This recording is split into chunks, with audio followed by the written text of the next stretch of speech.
Welcome back! J'espère que vous allez bien aujourd'hui, jour 24. OK? Aujourd'hui, je veux vraiment plonger un petit peu plus au niveau relationnel. Donc, on reste quand même, right, dans la même ligne de ce qu'on a déjà abordé les dernières journées. Mais ce que je veux dire aujourd'hui, c'est que on doit réellement avoir conscience du bagage qu'on apporte avec nous si on veut élever nos relations, puis ça va passer par notre capacité à voir notre champ énergétique en premier, OK? Est-ce que notre champ énergétique se situe au même niveau que le résultat qu'on souhaite obtenir? Right? Donc, si je veux avoir quelque chose de plus facile, de plus léger, est-ce que mon champ énergétique à moi, est-ce que je me situe dans ma version la plus élevée en ce moment? OK? Puis ici, c'est important de comprendre que je ne parle pas d'essayer d'être meilleur que ce que notre capacité, nos ressources actuelles nous permettent. OK? C'est vraiment pas ça que je vous parle. Ce que je veux aborder avec vous, c'est dites-moi dans les commentaires aujourd'hui, sérieusement, qui a déjà acheté l'illusion qu'on devait juste devenir plus clair dans notre communication, puis peut-être être meilleur pour lâcher prise, pour être capable d'améliorer ses relations, puis de les rendre plus faciles. OK? Ou encore peut-être que, je sais pas si des gens qui ont déjà acheté l'illusion que, c'est peut-être juste pas les bonnes personnes pour moi.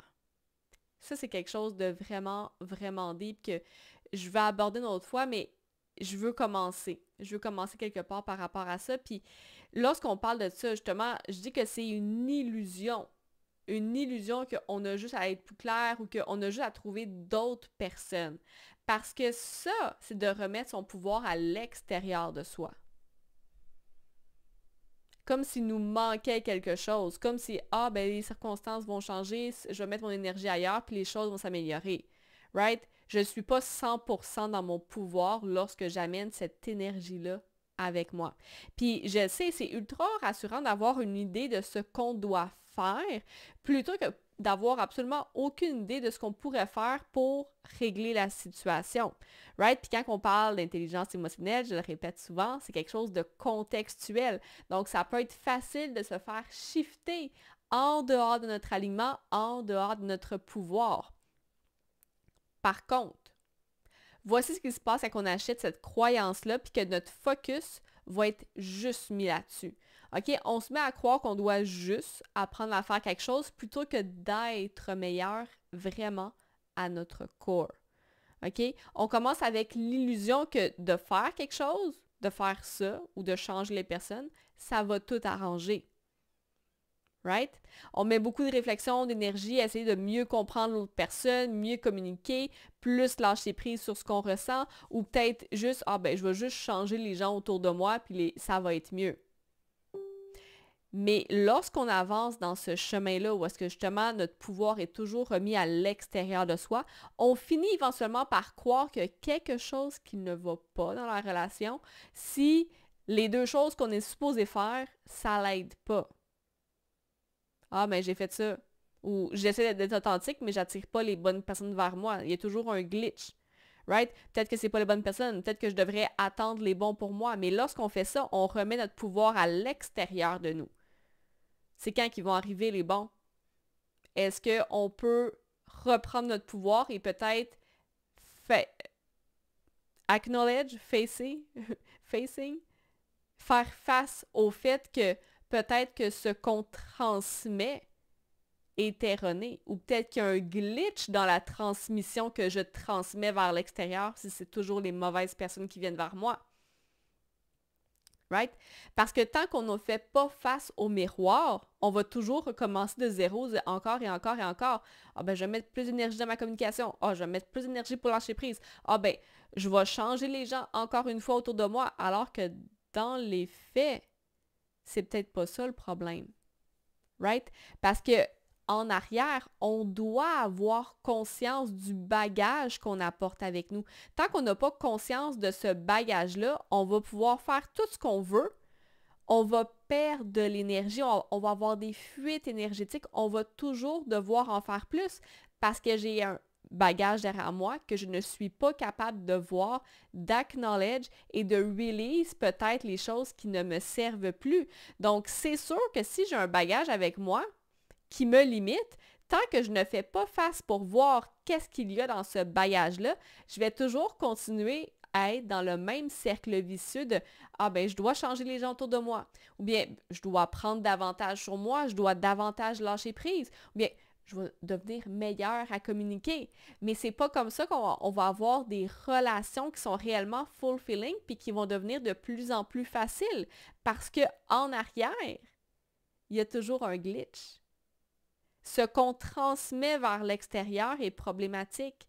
Dans notre champ énergétique, il y a quelque chose qui est problématique, il y a quelque chose qu'on traîne avec nous qui vient limiter la fréquence. Donc, tout ce qu'on va faire, ça va être un petit peu de jeter de l'énergie à l'eau, de faire toujours plus d'actions, puis de faire, mon Dieu, les choses, ils ne fonctionnent pas. Et si on se regardait dans le miroir, ici, maintenant, pour voir, OK, qu'est-ce que je ne vois pas en ce moment? Qu'est-ce que je vois pas? Où est-ce qu'il y a quelque chose qui accroche, qui fait en sorte que je dois toujours recommencer de zéro encore et encore et encore? C'est pour ça que je parle souvent de guérir nos relations antérieures. Parce que c'est pas nécessairement j'ai eu une relation problématique, c'est comment est-ce que j'ai navigué dans X relation. Donc, peut-être que la relation n'était pas mauvaise en soi. Par contre, le niveau dans lequel j'ai expérimenté et j'ai fait face à cette relation-là, peut-être que je n'avais pas les compétences à ce moment-là pour tenir l'espace à l'autre personne et m'ouvrir. Peut-être que justement, vu que j'étais habituée à être solide, mais je n'étais pas habituée à tenir l'espace pour l'autre personne, ça l'a amené un pattern où est-ce que je me ferme face à l'autre personne. Et ce pattern-là, c'est quelque chose que j'ai maintenu avec moi. Donc, c'est ça le bagage que je parle. C'est pas obligé d'être des relations qui sont problématiques. C'est exemple, j'étais rendue à tel endroit dans le développement de mes habiletés émotionnelles relationnelles. C'était parfait où j'étais rendue là. Par contre, maintenant, ça me demande, je suis rendue à level up, step up. Donc, les patterns que j'ai développés, les patterns peut-être de compensation à ce moment-là, je dois les libérer pour être capable de m'élever au prochain niveau. Souvent, on pense que j'ai pas vraiment eu de relation problématique ou de ci ou de ça. C'est pas une histoire de à quel point c'était difficile ou à quel point il y avait des problèmes. On va toujours s'améliorer. Donc, la version antérieure passée, of course que c'était pas aussi peaufiné que maintenant. Et maintenant, si je veux peaufiner, ça me demande nécessairement d'aller release quelque chose que j'ai pris, que j'ai gardé avec moi à l'intérieur de mon champ énergétique.